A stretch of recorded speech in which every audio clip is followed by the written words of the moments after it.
Good morning. Today I want to talk a little bit about functional neurological disorder. I've already talked about that a little bit, but I wanted to spend a bit more time discussing that and trying to help increase awareness and understanding of this experience.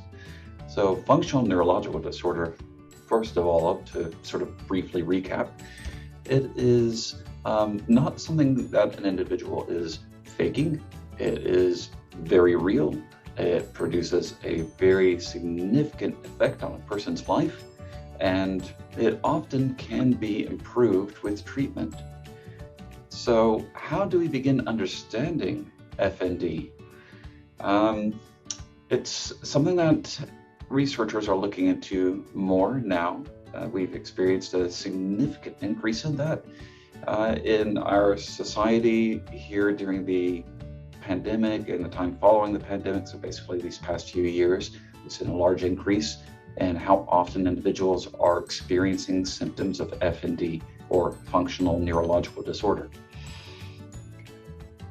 We have a history with FND, humanity does, and in the past has had other names that were applied to it, though those names often didn't really capture what was going on. They made it sound like something that a person was simply faking, or that they were being too emotional, or things like that, which were neither true nor helpful to think of.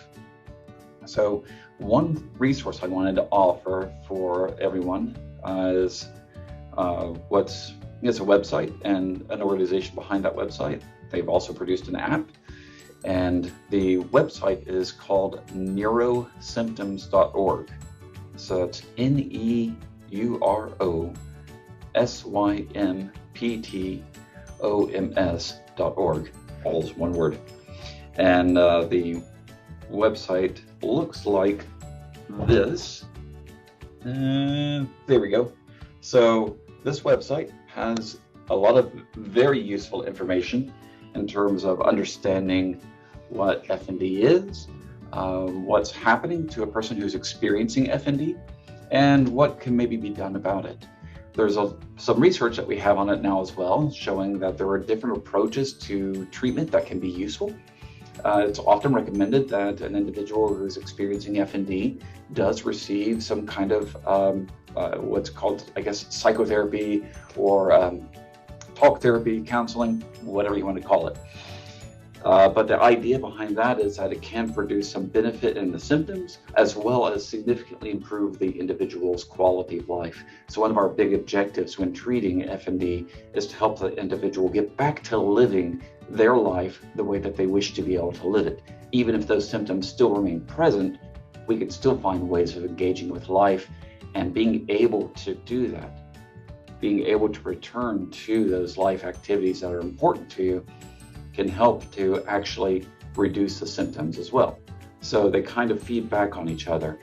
Basically, you could say treating FND symptoms improves quality of life by helping the person engage in activities that are meaningful to them, and engaging in those activities helps to reduce the symptoms as well. So it all kind of works together. Other things that have been shown to be helpful in treating FND include physical therapy, possibly occupational therapy, and in some cases even speech therapy, as well as working with a neurologist who is knowledgeable about FND. So one of the big challenges with FND is that there's not a lot of knowledge or awareness of it. And so a person who's experiencing it is suddenly having a profound effect on their life, and they don't know what to do about it, and nobody else seems to understand it or know what to do with it either. And that causes a lot more stress. Where we can, we want to try to be able to look at it as, this is an unusual thing that's happening to me. I wish it wasn't. I would like to be able to get back to my life. But I also don't have to perceive it or respond to it as if it is something that's just devastating me. That doesn't mean that it isn't having a profound effect on your life. But if we try to cut ourselves off from the activities that are important to us, the things that we enjoy in our lives, then that can greatly exacerbate the effect. It can make things feel that much worse. Instead, we say, yes, it's real. It's a really strange effect. and I'm going to work on it. And I'm going to keep trying to live my life in a way that works for me. If we can do that, then we can find ways of reducing its impact, which also then has the additional effect of reducing the presence of the symptoms too. So to summarize again really quick, FND is real, it is strange, and it can be treated and worked on. And it's important that the person who is suffering from it understands that they can go about doing things to try to address it for themselves. And other people, we want to just be there to support and to help, not to fix, unless they're professionals. And so like family and friends, it's good to have their support, but they can't necessarily fix it or tell you that you need to do this or you need to do that. The person who's suffering from it has to be the one to make these changes.